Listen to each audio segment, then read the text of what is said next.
Now, here is the recovery frame is crucial in this one because of this concept of denial. One partner is often in denial of their needs, and it's often the non-addict partner. Right. Yeah. Because the addict, if it's an addict partnership, the addict has gone into recovery, so they've dealt with their denial. But the partner may well be in denial. Yeah. And also may well be trauma as well. Yeah. So could you talk us through what that might look like? Maybe I can. Well, if there are, I'm trying to think about it. There's two ways of thinking about it. One is that the person is in denial of their own part in colluding with that person's addiction.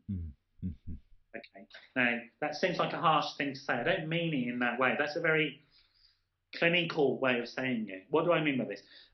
The non-addict partner in an addictive relationship, okay, if they're not an addict themselves, so if it wasn't co-addiction, that they're both supporting each other's addiction. So one person is clearly chemically dependent, using stuff, the other person isn't. Inevitably, because we are systems, because we are formed of relationships, it's not possible for the non-addict person to be completely cut off and isolated without help, without some really good help. Most people don't have that. So they have formed their identity in relationship to that other person. Of course, that's what happens. Ideally, that's what we do in relationships. We are vulnerable and open, and we change because of the person that we're involved with, right? Yeah. If they're highly dysfunctional, what happens to us? Well, we become. Yeah. So we evolve in response to that dysfunctional. So it's not. I'm not blaming here. I'm just saying it's inevitable, unless people spot it early on and get a lot of help. Yeah. Right.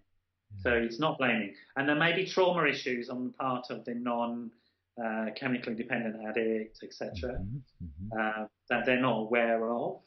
Yeah. Okay, so part of the denial is that. Part of the denial is their part in the relationship of supporting the addiction. Okay, so the caretaking or the collusion or the walking on eggshell stuff that they had to do because they were avoiding conflict, negative forms of aggression and stuff like that. All of this sort of stuff is part and parcel of, and then the minimization strategies that people might use.